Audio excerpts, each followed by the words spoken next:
Hey guys, welcome back to Medical Coding with Blue. Today's episode is all about that post-graduation, post-credential anxiety. Recently, I've been getting lots of emails from viewers about that they've just gotten their credential and they're out looking for a job and no one's hiring them because they don't have a year or 2 years experience. Okay, so let's talk about this for a minute. If it was me and I was doing hiring, or if I had a company and I could hire people, I had my choice, I would love to hire brand new coders with no experience. Why? Because these are the people that are the most hungry. They're the ones that are going to be the most willing to learn. This is not to say that veteran coders do not want to learn, because yes, they do. Hello, case in point, okay? I love to learn, and I'm just as excited today as I was the day that I started. I'm probably more amplified now because I understand how to look up stuff and I understand a lot more now. And in the beginning, you're just like kind of sort of like this, you know, you just jump right in and you're like, okay, yeah, I don't know what I'm doing, but I'm just here and I'm trying. And so now it's just like, okay, sometimes I'm like, I don't know what I'm doing, but I'm going to work it out. So it just depends on how your energy is and how your attitude is about learning and things like that. But let's getting back on topic. If I had my way, I would hire brand new people. I mean, that's just me. I don't know why most companies have this. You have to have 1 year, 2 years experience. To me, I just think that's like really, because somebody that is brand new out of school is going to be very willing to learn, and actually they're going to know a lot more because they've just studied, you know what I mean? They've just gone through the school or they've just gone through a program. But when you're in the beginning, when you're learning all of this stuff, of course, book coding and real world coding is two different codings. Being in the real world is not the same, so I mean, it's I don't know, it's just neither here nor there, but it is part of the beginning process of being a coder. And this is why I say medical coding will chew you up and spit you out if you're not ready. And to me, if you are in that boat of looking and people are telling you no, just keep pushing for it, because that's what I had to do.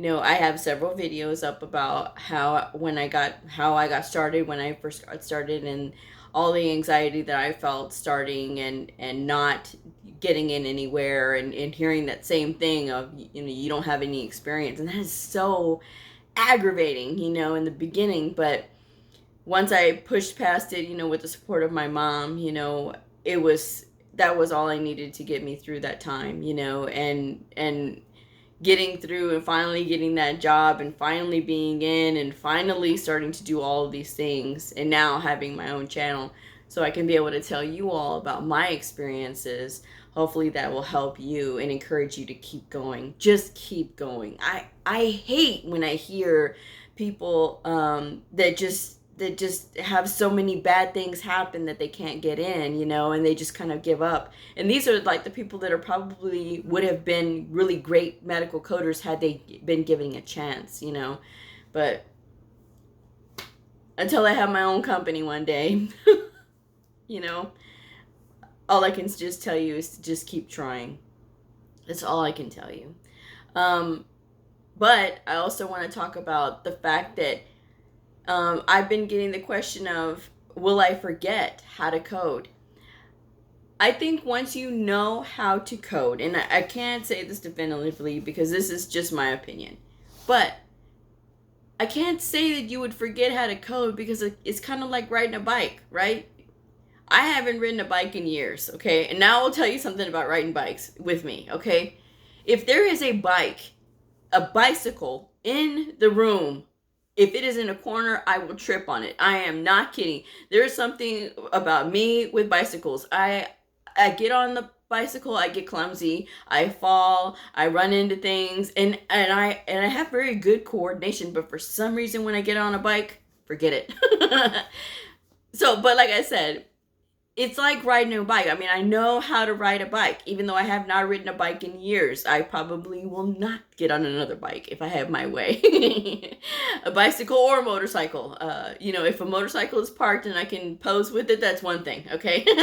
But I am not getting on a motorcycle. I'm not getting on a moped or any of those things, Bicycles, no. But I still know how to ride a bicycle, okay? It's the same thing. It's like if I was to go back to school today and they say, okay, well, we're going to give you an algebra problem to figure it out. You might have to refresh my memory, but then I'll be like, oh yeah, now I know how to get to this, this, and this, and you do this. It's the same thing with medical coding. You know your basics. If you pass your certification exam, it's there in your mind, in your memory on how to do it. You may have to have a refresher, but when you are applying for jobs, you are going to have to actively be taking tests to see if you can have enough knowledge to get in. So if you do, not you can, but if you do have enough knowledge to get in. So this is why I say, if you are not working in something that's medical coding, still continue to stay on your book and know how to navigate that book. Every Friday, I do Quiz Friday and we do Answer Monday, where I ask you guys questions. I will give you guys scenarios and on Friday, and then you have the whole weekend to work on it. And then Monday, we discuss the answers and we discuss how I got to the answers. We discuss, what was my rationale for these things. We talk about disease processes and things like that. I encourage you guys to watch these episodes because if you aren't coding right now, this is a good way to practice. Also, go to your association coder meetings. They have, both associations have coder meetings. Sometimes they have them every quarter or every month or so. But go there and spend time with other coders and talk to them and say, oh, okay, well, I'm not actively coding right now, but I want to make sure that I'm staying up on all the latest updates. And that's another thing too, the updates. So the CPT book, or the procedures and the diagnosis, they do get updated every year. There are changes sometimes to the rules, but it's not so drastic that you aren't going to be able to know, right? It's not like where we went from ICD-9 to ICD-10. Okay, it's not like that. Clearly, if we transitioned again to like ICD-12, you know what I mean, or 11, then that would be something different. Then you would have to obviously go back and probably learn a new way. Who knows? But when we transitioned from ICD-9 to ICD-10, there was a lot of people that were panicking. They were like, oh my God, what if I can't do it? You can. I mean, we as coders, we know the fundamental basics of how to code, So this is something that can be taught. This is a teachable thing. So don't panic. You've got this, and like I said, it's important to stay on top of that book because when you go and you're applying, they are going to give you a quiz. They need to see what your knowledge base is.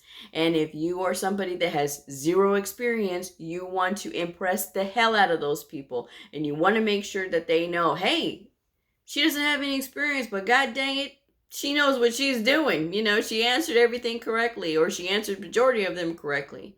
You want to stay on top of it. That's the only way you're going to be able to get in. If you stay on top of it and you're actively trying and you're trying hard, eventually you keep knocking on doors, you're going to find somebody that will finally let you in. So please don't give up. Okay. I should link my other videos where I talk about how I got started in the description below, because at least that way you guys can see it if you haven't had a chance to check it out yet. But if you are in that boat or if you're a new graduate, congratulations, welcome to being a medical coder. But this is part of the process, unfortunately. Sometimes the process of getting started is longer for some and shorter for others. It really all depends on where you live. And a lot of times I'll get the question of, well, how much do coders make? I really can't answer because, like I said, it literally will vary from what part of the state you're in or what is the specialty of whatever whatever coding specialty that they're coding, whether it's the ER or, oncology, any of those things. So it really all does depend. But just be aware that it does take patience in the beginning. It's a lot of patience. It's a lot of sometimes it's a lot of tears because you're just so frustrated, like you just can't get in. But eventually you can, if you just keep pushing and just keep it up, and you'll eventually get what you want. But don't be afraid that you're going to forget, because it is sort of like riding a bike. Okay. So just kind of stay always on it, and like I said, I invite you guys to come back here, and every week, we go over these little quizzes. So, and this is just me, and I'm a civilian coder. This isn't sanctioned. This isn't official. This is just me, just sharing what I know, and I love what I do, and I'm always willing to answer questions if you have any questions. So, but yes, don't be afraid. Try not to overthink things. That's my other bit of advice, is try not to overthink things. Just sort of go with it. If you're really not sure, just go with it. That's all you can do at that point. And like I said, you'll eventually get where you want to go. Okay, so I hope this has helped in some way. But be sure to just stay on it, and eventually it'll get there. Okay. So I hope you all have had a great day. Like I said, it was a busy evening for me, but I didn't want you guys to think that I had forgot about you guys today, because obviously I didn't. Here I am. So tomorrow is Quiz Friday, and I am very excited once again, and I'm gonna make sure that I have plenty of detail. I've been working on it throughout the week, so I'm gonna review them before I start talking about them tomorrow. So hopefully I get the answers right to my own questions. So I will see y'all tomorrow. If you are a medical coder, a medical coding student, somebody new to the fascinating world of medical coding, a provider or a nurse, please like and subscribe, and I will see y'all on my next video. Bye.